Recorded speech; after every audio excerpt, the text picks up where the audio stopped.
So now we're going to look at could, which is very similar to can. So again, we have all the pronouns here for the subject, I, she, he, it, we, they, and we're just going to do could and then the base infinitive, similar to the last one. And again, it just means able to do something, but this time it means you were able to do something but in the past.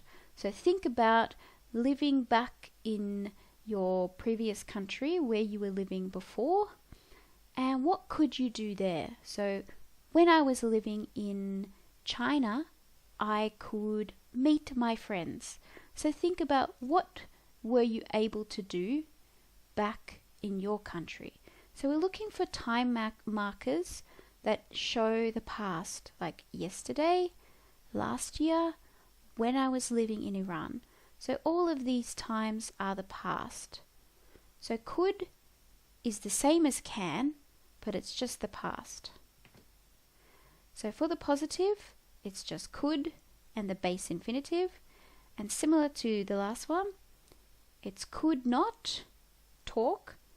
So this time it's 2 words and it's for writing. Whereas for speaking, I couldn't talk. So we would normally say couldn't. And again, when we have more than one base infinitive, I could use the computer and write in my notes. So there's no could for the second one. She could speak to her classmates, sit alone, and work with the teacher. So no could here and no could here. And because it's positive, we're going to use and. We're going to use and. But for the negative, I could not work with him or speak to her.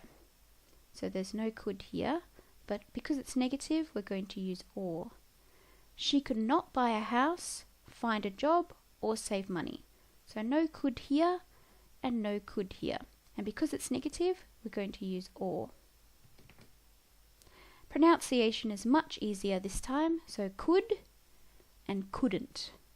Could, couldn't.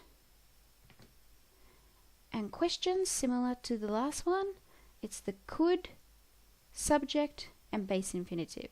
So could you talk to the teacher? Could she ask questions? Could he work there?